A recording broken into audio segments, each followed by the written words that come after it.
दिन हेलानी मधुबन जंगल लगातार वर्षा हेउथाए। तेणु सब चढ़ई माने घर बाहर को जाई पारु नथांती। घरे रही रही से माने पूरा विरक्त हो गलानी। माँ माँ ए वर्षा दिन केबे सरीबो? मते तो बहुत बोर लागिलानी। केते दिन हेलानी मु मो सांग मानक सह देखा करिनी कि मो स्कूल को भी जाइनी। मु घरे एका रही रही बहुत बोर हो गलानी। अरे माँ पिंकी, घर भितरे एका रही रही मते भी बहुत बोर लागुची। हेले कोन बा करि परिबा? बाहरे तो एते जोरे रे वर्षा होउची। वर्षा छाड़ीबार ना नेउनी। एमिति कथाबार्ता हेई से माँ झियो दुई जन तुनी हेई रुहंती। एमिति आउ किछि दिन वर्षा हेला। आउ तापरे वर्षा छाड़ी गला। जंगलर सब झियो चढ़ई माने बाहर को बाहरिले। आउ समस्ते मिसी कथाबार्ता हेबाको लागिले। बुझिलो सांग माने केते जे कष्ट थिला ए वर्षा दिन टाइम टा। मु तो शेषरे कांदी पकेइथिली। मु केवल भगवान को डाकुथिली जे केमिति ए वर्षा दिन सरीबो। शेषरे भगवान मो डाक सुनिले। आउ वर्षा भी छाड़ी गला। हाँ सांग माने सतरे ए टाइम टा बहुत खराब थिला। मो झियो पिंकी मते बेसी हैरान कला। सेमाने एमिति कथाबार्ता हेउथिबा बेले कालिकाऊ सेठाକୁ आसिला। कालिकाऊ थिला बहुत गर्वी। जंगलर सबु चढ़ई माने एकाठी बसी कथाबार्ता हेउथिबा देखि से सही पारु नथिला। बुझिलो चढ़ई माने मते किंतु ए वर्षा रे जमा भी बोर लागेनी। कोन पई कहिलो? वर्षा हेबा पूर्वरु ही मो स्वामी मो पई गोटे 60 इंच रो एलईडी टीवी आनी लगेई देइथिले। काले वर्षा जोगु करेंट चली जीवो सेति पई इन्वर्टर भी लगेई देइथिले। आउ खाइबा पीबा कथा कुहनी, मु जाहा को हे मो काळू मो पई आनी रखी दियंती। एते आउ बाहा पिया कथा गुडा कहनी हैला। आमे जानिनु तो घरे केते इंच टीवी लागिची। ए सब मिछ कथा। कोन कहिलु मु मिछेई? तू तो जीवन रे एलईडी टीवी देखिचु? अरे देखिबा तो दूरर कथा, केबे सुनिचु? मोर देखिबा सुनिबा किछि दरकार नाही। मते मो सांग मानक सह देखा हेई गले मो मन खुशी। तू एठा को कोन पई आसीचु? अरे अरे तुमे दुई जण झगड़ा कोन पई करूचो? अच्छा मु तुम मानको गोटे कथा कहूची सुन। आमे माने एते दिन परे देखा हेले, चलो आमे गोटे छोट भोजीटे करिबा। हां टिकी चढ़ी, तू ठीक कथा कहूचु। मु भी भाबुथिली आमे भोजीटे करिबा। हेले टिकी चढ़ी, आमे भोजी रे कोन करिबा? मु भाबुची चिकेन, भात, डालमा करिबा। आउ जे चिकेन खाइबनी ता पई पनीर कुरमा आउ चिप्स करिबा। कोन चिकेन? किंतु चिकेन त मु खाइनी। मो पई मटन टिके कसी दबो। ता सहित मु पनीर कुरमा आउ चिकेन भी टिके खाइबी। मटन ना आउ कोन म? मटन केजी पर 500 टंका। तते कोन 200 टंका लागुची ना कोन? मटन फटन किछि नाही। टिकी चढ़ई जहा कहिछि सैया हबो। एहा परे सेमाने चांदा संग्रह कले। आउ गोटे दिन सब चढ़ई सब समन्वय गोटे झरणा कूल को गले। टिकी चढ़ई आमे माने सब काम करिबु, किंतु रोसेई काम तू करिबु। तो हाथ तियारी चिकेन तरकारी बहुत स्वादिया। हां आंटी, तमे बिल्कुल ठीक कथा कहूचो। मो मां बहुत टेस्टी चिकेन तयारी करे। ए कथा मो बाबा सब बेले कहंती। किए चुली खोले तो किए परिबा काटे। किछि समय पर सबु रोसेई काम सरी जाए। टिकी चढ़ई आउ ता सांग माने मिसी कथाबार्ता हुंती। आउ पिला चढ़ई माने खेलु थांती। एही सुजोगर फायदा उठेई कालिका ता स्वामी आउ ता पुओ जगु को डाकिला। चढ़ई माने खेलरे व्यस्त थिबा सुजोग पाई कालिका आउ ता पुओ जगु सबु खाइबा नै सेठारु पळेई जांती। किछि समय पर चढ़ई मानकु भोक लागे। आउ सेमाने खाइबा पाई जांती। सेमाने पहुंची देखंती जे सबु खाइबा गायब हे जाईची। अरे ए कोन हैला? हमर सबु खाइबा किए नै गला? अरे ए सबु काम से चोर काऊ मानकर। से काली काऊ ही ए सबु काम करिछि। मामा हमको बहुत जोर रे भोक हेलानी। आमे बे कोन खाइबु? चिंता करनी पिला माने, हमरो किछि डाली चावल बळिछि। आउ सबु परिबा पत्र भी अछि। मिठी भौणी तमे राजुर दुकान को जाओ। आउ अध किले मुग डाली आनो। से सबु पकेई बढ़िया भाबरे खेचुडी टिए बने। आसो से काऊ मानको खाद्य छड़ेई नबा। हां हां चलो। जा हो, मु मो दुष्ट बुद्धि लगेई सबु खाइबा नै आसिली। मो टंका आउ जम्मा लॉस होबनी। ଜଲ୍ଦି ଜଲ୍ଦି ଖାଇବା ଆସ, ନହେଲେ ସେ ଚଢେଇ ମାନେ ଆସି ଆମ ଖାଇବା ନେଇଯିବେ। ଏମିତି କହି ସେମାନେ ଖାଇବା ପାଇଁ ବସିଲେ। ଠିକ ସେହି ସମୟରେ ଚିଲମାନେ ଆସିଲେ ଆଉ ତାଙ୍କ ସବୁ ଖାଇବା ନେଇ ସେଠୁ ଚାଲିଗଲେ। ଆମ ଖାଇବା ସବୁ ନେଇଗଲେ। ଏସବୁ ତୁମରି ସକାଶୁ ହେଲା। ବେଶୀ ଖାଇବା ଲୋଭରେ ସବୁ ଖାଦ୍ୟ ଚୋରି କରି ଆଣିଲ, ଆଉ ଏବେ ସେସବୁ ଆଉ କିଏ ଖାଇଲା? ଛି ଛି ଛି ଛି ଛି। ମୋର ଭୁଲ ହେଇଗଲା, ମୋର ଏମିତି କରିବାର ନଥିଲା। ଏବେ ମୁଁ ସେ ଚଢେଇ ମାନଙ୍କ ଆଗରେ ମୁହଁ କେମିତି ଟେକିକି ଚାଲିବି? ଭୁଲ ତମେ କରିଛ, ତା ଦଣ୍ଡ ଏବେ ତୁମକୁ ଭୋଗିବାକୁ ପଡିବ। ମଧୁବନ ଜଙ୍ଗଲରେ ଟିକି ଚଢେଇ ତା ମା ଶାନ୍ତି ଚଢେଇ ସହ ରହୁଥିଲା। ସେମାନେ ବହୁତ ଗରିବ ଥିଲେ।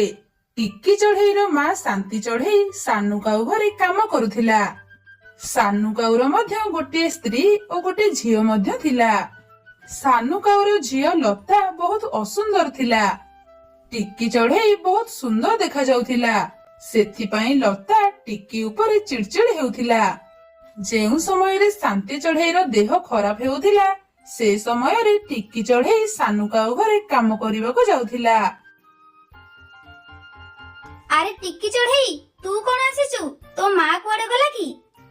ରାଧି ଆଣ୍ଟି, ମୋ ମାର ଦେହ ବହୁତ ଖରାପ ଅଛି, ସେଥିପାଇଁ ମୁଁ ତାକୁ ଔଷଧ ଦେଇ ମୁଁ କାମ କରିବାକୁ ଆସିଛି।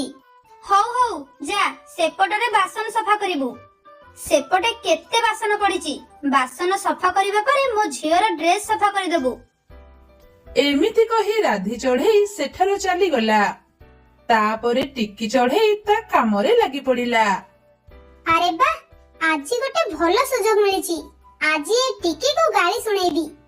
ଏମିତି କହି ଲତା ଚଢେଇ ତା ଡ୍ରେସରେ କିଛି ରଙ୍ଗ ପକାଇଦେଲା ଓ ଟିକିକୁ ସଫା କରିବାକୁ ଦେଲା। ଟିକି ସେ ଡ୍ରେସ ସଫା କଲା, ଆଉ ଏମିତି ସେ ଦିନ କଟିଲା। ମା, ମା, ମୋ ଡ୍ରେସ କିଏ ସଫା କରିଛି? ଏଥିରେ ରଙ୍ଗ ପକାଇ ଏମିତି କଣ କରିଦେଇଛି? ମୁଁ ଏ ଡ୍ରେସ ମୋ ଜନ୍ମଦିନରେ ପିନ୍ଧିବା ପାଇଁ ଆଣିଥିଲି। ମୋ ଡ୍ରେସ ଏମିତି କିଏ କଲା? ଆରେ ଟିକି ଚଢେଇ, କୁଆଡେ ଗଲୁ? ଆସିଲୁ। ମୁଁ ତତେ କହିଥିଲି ମୋ ଝିଅର ଡ୍ରେସ ଭଲ ଭାବେ ସଫା କରିବୁ ବୋଲି। ତୁ ଏ କଣ କରିଛୁ? ମୋ ଝିଅର ଏ ଡ୍ରେସ ବହୁତ ପସନ୍ଦ। ତୁ ଏ ଡ୍ରେସକୁ ରଙ୍ଗ ପକାଇ କଣ କରିଛୁ ଦେଖିଲୁ? ମୋ ଝିଅ ଏ ଡ୍ରେସ ତା ଜନ୍ମଦିନରେ ପିନ୍ଧିବା ପାଇଁ ବହୁତ ଟଙ୍କା ଦେଇ ଆଣିଥିଲା। ତାକୁ ତୁ ଖରାପ କରିଦେଲୁ। ତୋ କଥା ବୁଝୁଛି ରହ। ମୁଁ ଭଲ ଭାବରେ ସବୁ ଡ୍ରେସକୁ ସଫା କରିଥିଲି। ଏମିତି କେମିତି ହେଲା ମୁଁ ଜାଣିନି। ମୁଁ କିଛି ଜାଣିନି ମା। ତା ଦରମା ପଇସା କାଟିକି ମତେ ଆଉ ଗୋଟେ ଡ୍ରେସ ଆଣିକି ଦିଅ। ଆରେ ଆରେ ମୋ ଝିଅ, ତା ଦରମାରୁ ପଇସା କାଟିବା କିଛି ଦରକାର ନାହିଁ। ମୁଁ ଗୋଟେ ଭଲ ଯୋଜନା ଭାବିଛି। ତା ଦରମାରୁ ପଇସା ନ କାଟିକି ତାକୁ କହିବା ସେ ତୋ ଜନ୍ମଦିନରେ ସବୁ କାମ କରିବ, ଦିନ ସାରା ଖାଲି ଖଟିବ। ତାଠାରୁ ଆଉ ବଡ ଦଣ୍ଡ କଣ ହେଇପାରେ ମୋ ଝିଅ, କହିଲୁ? ହଁ ବାପା, ତମେ ଠିକ କଥା କହିଛ। ଏମିତି କଲେ ମୋ ରାଗଟା ଶାନ୍ତ ହବ, ନହେଲେ ମୋ ରାଗ ଜମା ଶାନ୍ତ ହବନି। ହଇରେ ଟିକି ଚଢେଇ, ତତେ ଶୁଭିଲା ନା ନାଇଁ? ମୋ ଝିଅର ଜନ୍ମଦିନର ସବୁ କାମ କରିବୁ। ଯଦି ଠକିବାକୁ ଚେଷ୍ଟା କରିଲୁ ତାହେଲେ ତୁ ମତେ ଚିହ୍ନିବୁ। ତୋର ଦିନକୁ ମୋର ଦିନେ। ଆଜ୍ଞା ଆଣ୍ଟି, ମୁଁ କିଛି ଭୁଲ କରିନି। ହେଲେ ମୁଁ ଲତା ଦିଦିଙ୍କ ଜନ୍ମଦିନର ସବୁ କାମ କରିବି। ଏମିତି କହି ଟିକି ଚଢେଇ ତା ଘରକୁ ଚାଲିଯାଏ। ଘରେ ଯାଇ ତା ମାକୁ ସବୁ କଥା କହିଦିଏ। ଆରେ ମା ଟିକି ଚଢେଇ, ତୁ ତ ଜାଣିଛୁ ଏ ଦେଶରେ ଗରିବ ଚଢେଇ ମାନଙ୍କୁ ଟିକେ ହେଲେ ବି ସମ୍ମାନ ମିଳେ ନାହିଁ। ଆମେ ଗରିବ ବୋଲି ଆମକୁ ଯାହା ନାହିଁ ତା କହିବେ। ଆମକୁ ପାଟି ଚୁପ କରି ରହିବାକୁ ପଡିବ। ଆମେ ଯଦି ପାଟି ଖୋଲିବା ଆମକୁ ଖାଇବା ପାଇଁ ଗୋଟେ ହେଲେ ବି ଦାନା ମିଳିବ ନାହିଁ। ହଉ ସେ କଥା ଛାଡ, ତୁ ତ ଆମ ମାଲିକାଣୀଙ୍କ ଜନ୍ମଦିନକୁ ଯିବୁ। ତୋର ତ ଭଲ ଡ୍ରେସ ଖଣ୍ଡେ ମଧ୍ୟ ନାହିଁ। ତୁ କଣ ଜନ୍ମଦିନରେ ଏ ଚିରାଫଟା ଡ୍ରେସ ପିନ୍ଧିକି ଯିବୁ? ଆଉ କଣ କରିବି ମା, ମୋ ପାଖରେ ତ ଭଲ ଡ୍ରେସ ଖଣ୍ଡେ ନାହିଁ, ଆଉ ନୂଆ ଡ୍ରେସ କିଣିବା ପାଇଁ ଆମ ପାଖରେ ପଇସା ମଧ୍ୟ ନାହିଁ। ଏହା ପରେ ଟିକି ଚଢେଇ ମନ ଦୁଃଖରେ ସେଠାରୁ ଚାଲିଯାଏ ଓ ଗୋଟେ ଗଛ ତଳେ ମନ ଦୁଃଖରେ ବସେ। ସେତିକି ବେଳେ ଟିକି ଚଢେଇର ନଜର ଗୋଟେ ଫୁଲ ଗଛରେ ଫସି ଯାଇଥିବା ଗୋଟେ ପ୍ରଜାପତି ଉପରେ ପଡିଥାଏ। ଏହା ପରେ ଟିକି ଚଢେଇ ସେ ପ୍ରଜାପତିକୁ ସଙ୍ଗେ ସଙ୍ଗେ ସେ ଫୁଲ ଗଛରୁ ବାହାର କରିଦିଏ। ଟିକି ଚଢେଇ, ତତେ ବହୁତ ବହୁତ ଧନ୍ୟବାଦ। ମୁଁ ସେତେବେଳେ ଠାରୁ ଏଠାରେ ଫସି ଯାଇଥିଲି। ମୋ ଡେଣା ମଧ୍ୟ ବହୁତ ଦରଜ ହେଲାଣି। ଯା ହଉ, ତୁ ମତେ ବାହାର କରିଦେଲୁ। ହେଲେ ତ ମନ ଏମିତି ଦୁଃଖରେ ଥିଲା ପରି ଜଣା ପଡୁଛି। କଣ ହେଇଛି? ନା ନା, କିଛି ନାହିଁ, ମୋର କିଛି ହେଇନି। ଆମ ମାଲିକାଣୀଙ୍କ ଜନ୍ମଦିନରେ ପିନ୍ଧିକି ଯିବା ପାଇଁ ମୋ ପାଖରେ ଗୋଟେ ଭଲ ଡ୍ରେସ ନାହିଁ। ସେଥିପାଇଁ ତାହେଲେ ତୁ ମନ ଦୁଃଖ କରୁଛୁ? ତୁ ଚିନ୍ତା କରିନି, ତୋ କାମକୁ ଦେଖି ମୁଁ ବହୁତ ଖୁସି ଅଛି। ଏମିତି କହି ପ୍ରଜାପତି ଟିକି ଚଢେଇକୁ ଗୋଟେ ଫୁଲ ଡ୍ରେସ ଦିଏ ଓ ସେଠାରୁ ଚାଲିଯାଏ। ଟିକି ଚଢେଇ ସେହି ଡ୍ରେସକୁ ଦେଖି ବହୁତ ଖୁସି ହେଇଯାଏ ଓ ସେ ଡ୍ରେସକୁ ନେଇ ତା ମାକୁ ଦେଖାଏ। ତା ମା ମଧ୍ୟ ସେ ଫୁଲ ଡ୍ରେସକୁ ଦେଖି ବହୁତ ଖୁସି ହେଇଯାଏ। ଆରେ ବା ମୋ ଝିଅ, ଏ ଡ୍ରେସ କୋଉଠୁ ଆଣିଲୁ? ଏ ଡ୍ରେସ ବହୁତ ଭଲ ଦେଖାଯାଉଛି। ତୁ କାଲି ଏଇ ଡ୍ରେସ ପିନ୍ଧିକି ଯିବୁ। ଏହାପରେ ଟିକି ଚଢେଇ ଲତା ଚଢେଇର ଜନ୍ମଦିନରେ ସେହି ଫୁଲ ଡ୍ରେସଟା ପିନ୍ଧିକି ଗଲା। ଟିକି ଚଢେଇ ସେହି ଫୁଲ ଡ୍ରେସ ପିନ୍ଧି ବହୁତ ସୁନ୍ଦର ଦେଖାଯାଉଥିଲା। ସେଥିପାଇଁ ସମସ୍ତେ ଟିକି ଚଢେଇକୁ ହିଁ ଦେଖୁଥିଲେ। ଏମିତି ସବୁ ଦେଖି ଲତା ଚଢେଇ ସହି ପାରୁନଥିଲା। ଆରେ ଏ ଟିକି ଚଢେଇକୁ ପାଣି ଦେବାକୁ ପଡିବ। ମୋ ଜନ୍ମଦିନରେ ସେ ଏତେ ସୁନ୍ଦର ଦେଖାଯାଉଛି। ସେ କେମିତି ସୁନ୍ଦର ଦେଖାଯାଉଛି? ସବୁ ଚଢେଇ ମାନେ ଖାଲି ତାକୁ ହିଁ ଦେଖୁଛନ୍ତି। ଲାଗୁଛି ଯେମିତି ଆଜି ମୋ ଜନ୍ମଦିନ ନୁହେଁ, ତାର ଜନ୍ମଦିନ। ରହ, ମୁଁ ତୋ କଥା ବୁଝୁଛି। ଆରେ ଟିକି ଚଢେଇ, ଏପଟେ ଆଣି ଚା ଦେ। ସେପଟେ କଣ କରୁଛୁ? ଏହାପରେ ଟିକି ଚଢେଇ ସଙ୍ଗେ ସଙ୍ଗେ ଚା ନେଇ ଆସିଲା। ଲତା ଚଢେଇ ଜାଣି ଶୁଣି ସେ ଚା ଟିକି ଚଢେଇର ଉପରେ ଢାଳିଦେଲା, ଯାହା ଫଳରେ ଟିକି ଚଢେଇର ଫୁଲ ଡ୍ରେସ ପୁରା ଖରାପ ହେଇଗଲା। ଭୟରେ ଟିକି ଚଢେଇ କିଛି କହିପାରିଲା ନାହିଁ ଓ ସେଠାରୁ କାନ୍ଦି କାନ୍ଦି ଚାଲି ଆସିଲା। ଲତାକୁ ଏମିତି କରିବାର ରାଜୁ ଚଢେଇ ଦେଖିଦେଲା। ସେଥିପାଇଁ ସେ ବି ସେଠାରୁ ରାଗିକି ଚାଲି ଆସିଲା। ଆରେ ରାଜୁ ଚଢେଇ, ତୁ କୁଆଡେ ଚାଲି ଯାଉଛୁ? ଏପର୍ଯ୍ୟନ୍ତ କେକ୍ ବି କଟା ହେବାକୁ ନାହିଁ। ଆରେ ଲତା, ତୁ ଏତେ ତଳକୁ ଖସିଯିବୁ ମୁଁ କେବେ ଭାବିନଥିଲି। ତୁ ଗୋଟେ ନିରୀହ ଚଢେଇ ଉପରେ ଏମିତି ଅତ୍ୟାଚାର କରୁଛୁ? ଛି, ମୁଁ ଆଉ ଏଠି ରହିପାରିବିନି। ଏମିତି କହି ରାଜୁ ସେଠାରୁ ଚାଲିଗଲା। ପରଦିନ ରାଜୁ ଚଢେଇ ଟିକି ଚଢେଇର ଘରକୁ ତା ବାପା ମାଙ୍କ ସହ ଗଲା ଓ କହିଲା, ଆଣ୍ଟି, କାଲି ଯୋଉ ସବୁ ଘଟଣା ଘଟିଥିଲା ମୁଁ ସବୁ ଜାଣିଛି। ଲତା ଚଢେଇ ହେଉଛି ନାଟର ଗୋବର୍ଦ୍ଧନ। ସେ ହିଁ କାଲି ଟିକି ଉପରେ ଚା ପକେଇ ଦେଇଥିଲା। ଆଣ୍ଟି, ଆପଣଙ୍କ ଝିଅ ମତେ ବହୁତ ପସନ୍ଦ ହେଇଛି। ସେଥିପାଇଁ ମୁଁ ତାକୁ ବାହା ହେବାକୁ ଚାହେଁ। ହଁ ଶାନ୍ତି ଚଢେଇ, ତୋ ଝିଅ ବହୁତ ସୁନ୍ଦର ଦେଖାଯାଉଛି। ସେଥିପାଇଁ ମୁଁ ତାକୁ ମୋ ଘରର ବୋହୂ କରିବାକୁ ଚାହେଁ। ତୁ ରାଜି ହେଲେ ଆମେ ତାଙ୍କ ବାହାଘର କରିଦବା। ମୁଁ ଆଉ କଣ କହିବି? ତମେ ଯଦି କହୁଛ ତାହେଲେ ଚାଲ, ଆମେ ତାଙ୍କର ବାହାଘର କରିଦବା। ଏହାପରେ ଟିକି ଚଢେଇ ସହ ରାଜୁ ଚଢେଇର ବାହାଘର ହେଇଯାଏ। ଟିକି ଚଢେଇ ରାଜୁ ଚଢେଇକୁ ବାହା ହେଇ ବହୁତ ଖୁସିରେ ରହିଲା। ଏପଟେ ରାଧି ଲତାର ଏମିତି କଥା ଦେଖି ତାକୁ ଗାଳି କଲା। ଲତା ଗାଳି ଖାଇ ଖାଇ ମନ ଦୁଃଖରେ ବସିଲା। ମା, ମୁଁ କାଲିଠୁ ସ୍କୁଲକୁ ଯିବି। ଆମେ ପରା ମରି ଭୂତ ହେଇଯାଇଛେ, ଆମେ କଣ ଆଉ ପାଠ ପଢି ପାରିବା? ମା, ଆମେ ଭୂତ ବୋଲି ଆମେ କଣ ପାଠ ପଢି ପାରିବାନି? ଆରେ ପୁଅ, ଆମେ ତ ଭୂତ ହେଇଯାଇଛେ, ତେଣୁ ଆମେ ଦିନରେ ବାହାରକୁ ଯାଇପାରିବା ନାହିଁ। ଆଉ ସ୍କୁଲ ତ ଦିନରେ ଖୋଲୁଛି, ରାତିରେ ଖୋଲା ହେଲେ ସିନା ତୁ ସ୍କୁଲକୁ ଯାଇପାରିଥାନ୍ତୁ। ମା, ମୋର ସ୍କୁଲକୁ ଯିବାକୁ ଇଚ୍ଛା ହେଉଛି ମାନେ ମୁଁ ନିଶ୍ଚୟ ସ୍କୁଲକୁ ଯିବି। ପୁଅ, ତୁ ବୁଝିବାକୁ ଚେଷ୍ଟା କର। ତୁ ଯଦି ଦିନରେ ସ୍କୁଲ ଯିବୁ ନା, ଏ ସୂର୍ଯ୍ୟଦେବଙ୍କ ତାପ ତତେ ଜାଳିଦେବ। ତେଣୁ ତୁ ମୋ କଥା ମାନେ, ଆଉ ଯା ଜଙ୍ଗଲରେ ଖେଳିବୁ। ମୁଁ ଖେଳିବାକୁ ଯିବିନି, ମୁଁ କାଲି ସକାଳୁ ସ୍କୁଲକୁ ଯିବି। ତେଣୁ ମୁଁ ଯାଉଛି ଏବେ ଶୋଇବି। ଏମିତି କହି ଜଗୁ ଭୂତ ସେଠୁ ଚାଲିଗଲା। ଏ ଟୋକା ଯାହା ବୁଝୁଛି ସେଇଆ। ତୁ ତ ଗୋଟେ ଭୂତର ଛୁଆ, ତୁ କେମିତି ସ୍କୁଲକୁ ଯିବୁ? ହଉ, ଯାଉଛି ଯିବି ପେଚା ପାଖକୁ, ତାକୁ ଏକଥା କହିବି। ତା ପାଖରେ ଯଦି କିଛି ଉପାୟ ଥିବ ସେ ମତେ ନିଶ୍ଚୟ କହିବ।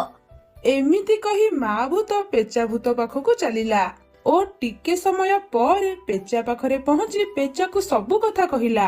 ସବୁ କଥା ଶୁଣି ସାରି ପେଚା କହିଲା, ଆରେ ଏଇ ସାମାନ୍ୟ କଥା ପାଇଁ ତୁ ଏତେ ଚିନ୍ତା କରୁଛୁ? ତୁ ଚିନ୍ତା କରନା, ମୋ ପାଖରେ ଗୋଟେ ଭଲ ଉପାୟଟେ ଅଛି। ଶୁଣୁ। କହ କହ। ଏହାପରେ ପେଚା ଭୂତ ମା ଚଢେଇକୁ କିଛି କହିଲା।